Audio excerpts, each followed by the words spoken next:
Hello everybody, welcome to another Build Flego video. I wanted to cover some of the emergency supplies what we're taking on this trip.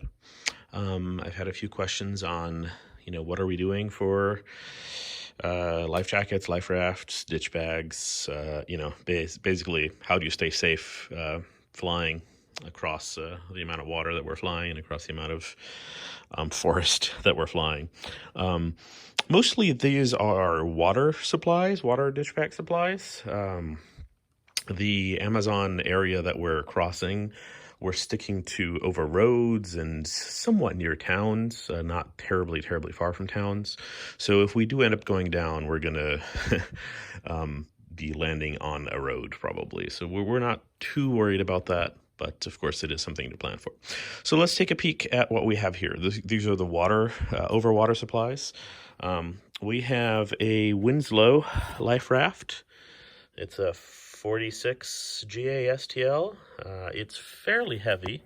It's marked as 30 pounds, but it is a full, real, with a canopy, dual bladder life raft, right? So it's, I don't know that they call it an offshore raft. I think it's it's a near shore raft, which really covers what we're doing. It was just recertified. We had this recertified ourselves, so we know it's good. Pretty heavy, pretty big, but will keep us safe. So everything that's scattered right here is from that ditch bag.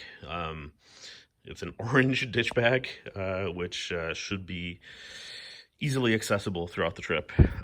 So from the top, we have a few Ziploc bags, few gallon Ziploc bags. Fairly helpful if we want to gather some water or just need to put things in it. Basically, it's one of those invaluable kinds of things that should be in a dish bag. There are three little water bladders, empty. There is also a filter. You can see it in here. It's a filter made for basically taking dirty stream water and or dirty tap water and cleaning it up for consumption. This is going to be the dirty one, where we'll fill this one with the dirty water, attach the filter to it, and then use the filter to put filtered water into the clear ones.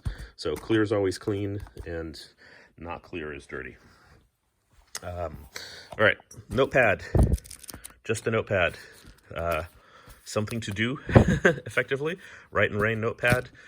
Basically something to do if we're bobbing up and down in the water and want to draw or write or whatever. It's fairly important to keep your spirits up in a situation like that. I'm also going to get a deck of cards to throw in there, and hopefully that'll help pass the time. Sunblock. If we're out on the water, we're going to want sunblock. So that's, minimize discomfort. There are three blankets, three very, very light Mylar space blankets, thermal blankets. I have a roll of Solas tape. This is basically like duct tape, but it's very reflective. Like you can see, it's reflective over there. There is a first aid kit, sort of emergency kit, with whistles, compass, pencil, there's a little knife in there, some fishing line, flashlight or two, looks like a flint, sewing thread, a little more, duct tape, and a photon micro freedom light, which is a fairly high end for small lights. There is a Adventure Medical Kits watertight ultralight first aid kit. There's more than we hope to ever need in here. We're not going to be away from civilization, hopefully, and that should patch us up if there's anything going on. I believe these are Bonine. Yes, there we go. Bonine, Meclizine, Myrazine. I'm not sure what the generic name is. These are basically motion sickness tablets. Motion sickness on a bobbing life raft could be pretty debilitating. So this came highly recommended. And a pair of batteries. The batteries are for flashlights. There are more flashlights. You will see them later. We also have 3 days worth of water individually packaged. The water are in these 1/8 quart, 125 milliliter packages. There is enough for 2 people for 3 days here. Doesn't look like much, does it? And 3 days worth of rations. I don't remember what flavor this is, but it's probably going to be terrible. But they are emergency rations. Each packet has 9 fortified food bars with 3,600 calories each. So that's way more than we need. 3 food bars per day, replaced within 5 years of manufacture. Again, we hope to not need that, but if we do, we have it. The dish bag, nothing special, just an empty waterproof dish bag. We have 2 trash bags. Why do we have huge trash bags, do you ask? These, I believe, are 55-gallon trash bags. When we did the FAA has a emergency egress water ditching safety class that they teach, and we went and took it, and we actually practiced in the water getting inside a trash bag. It keeps water from moving around you. It sort of insulates the water and keeps it, from moving, and keeps you warm. Basically, it's a huge insulation factor right there. We have 2 Switlik, I believe they're the pilot model. They're slightly older models, but they have just been recertified in the past couple months. Life jackets. They are pretty comfortable, and we'll be wearing them every time we're crossing water. Each one has a strobe. Also, these are empty right now. We have some paracord with clips on them. Paracord with clips on them, so that we can clip each other to each other, or clip ourselves to something or something like that. So that's in that one. Also in here, there is 1 packet of water inside each one. Hopefully we're not down to just that water, but that's that.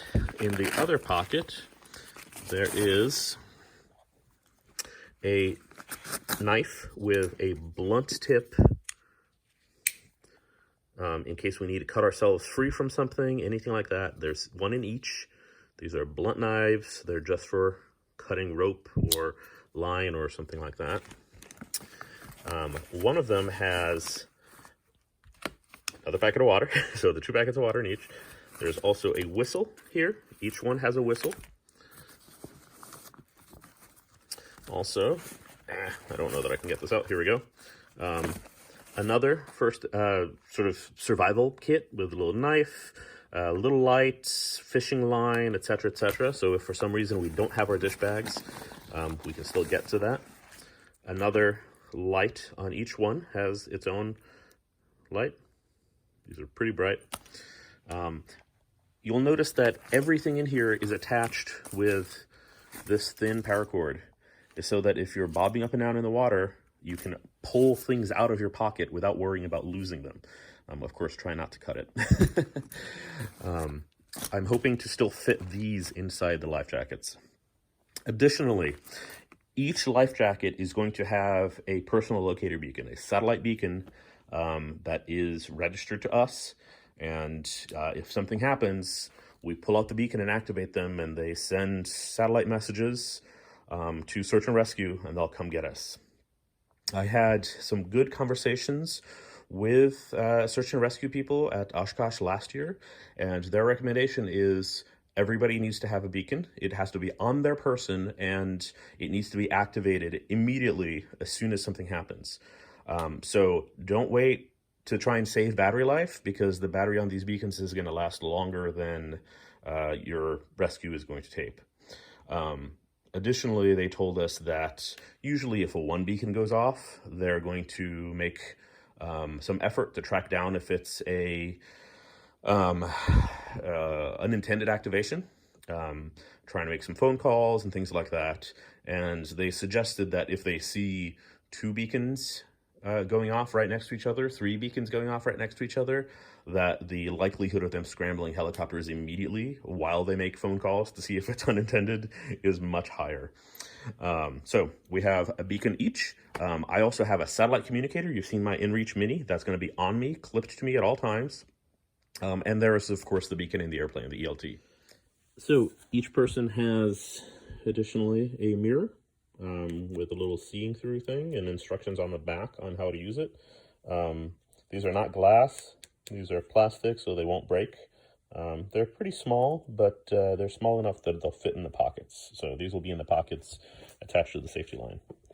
Additionally, we have a marine radio that's going to be in a pocket clipped to one of the vests.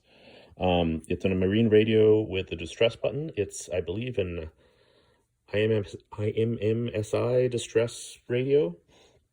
So it has a GPS in it, and if you hit the distress button, it will send a distress signal to ships in the area, so that ships will see on their screens that there is I believe it codes it as a man overboard or something like that.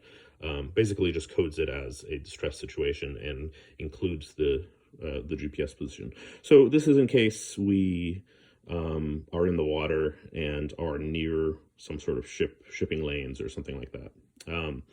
Of course, it also has a radio, so it's, lets you transmit on channel 16, etc., etc. Yeah, so the other life jacket is basically the same. Same setup, same tools, of course.